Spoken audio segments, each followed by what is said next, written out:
नमस्कार, फक्त योजना या यूट्यूब चॅनलवर संपूर्ण महाराष्ट्रातील पालकांचं हार्दिक स्वागत। आरटी प्रवेश प्रक्रियेसंदर्भात खात्रीशीर माहिती आपल्या चॅनलवरती दिली जाते।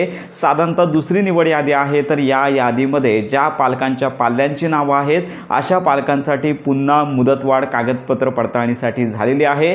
पोर्टलवरती साधारणतः 29 मे पर्यंत आपल्या स्क्रीनवरती ही स्क्रीनशॉट पाहू शकता। तर या ठिकाणी 29 मे पर्यंत मुदतवाढ कागदपत्र पडताळणीसाठी झाली आहे। त्यामुळे अनेक पालक तिसरी निवड यादी आहे तर याच्या प्रतीक्षेत आहेत। तर आता अजून पालकांना प्रतीक्षा करावी लागणार आहे। साधारणतः आरटी प्रवेश प्रक्रियेची तिसरी निवड यादी आता पुढच्या महिन्यामध्येच म्हणजेच 29 तारखेनंतर म्हणजेच लक्षात घ्या की जून महिन्याच्या पहिल्या आठवड्यामध्ये लागणार आहे। तर अनेक पालकांचा प्रश्न होता की आपण आरटी अंतर्गत तिसऱ्या निवड यादीसाठी थांबावं का? तर आपण सांगू इच्छितो की तिसरी जी निवड यादी आहे तर याच्यामध्ये सगळ्या शाळा सहभागी नसतात। केवळ ज्या शाळांमध्ये जागा रिक्त आहेत अशा शाळा फक्त आरटी प्रवेश प्रक्रियेमध्ये तिसऱ्या निवड यादीसाठी ग्राह्य धरल्या जातात। आता सगळ्यांना माहितीच आहे की ऑलमोस्ट सर्व शाळा आहेत की दुसऱ्या निवड यादीनंतर जी वेटिंग लिस्टची दुसरी निवड यादी लागली तर याच्या अंतर्गत सर्व शाळांचे प्रवेश आता फुल्ल झालेले आहेत। त्यामुळे जे पालक केवळ 1 नंबर किंवा 2 नंबर या ठिकाणीच ज्यांचं वेटिंग लिस्टमध्ये नाव आहे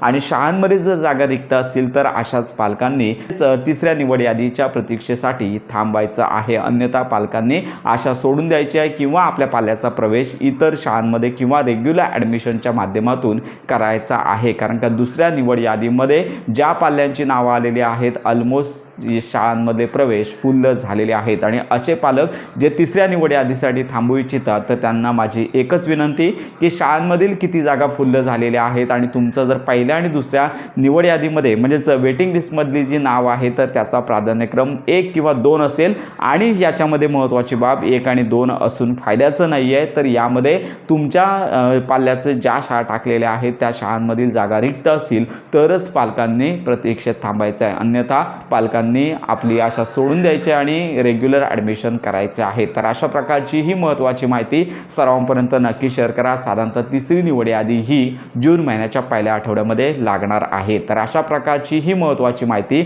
सर्वांपर्यंत नक्की शेअर करा। योजनांसंदर्भात खात्रीशीर माहितीसाठी आपल्या फक्त योजना या यूट्यूब चॅनलच्या कनेक्टमध्ये राहा।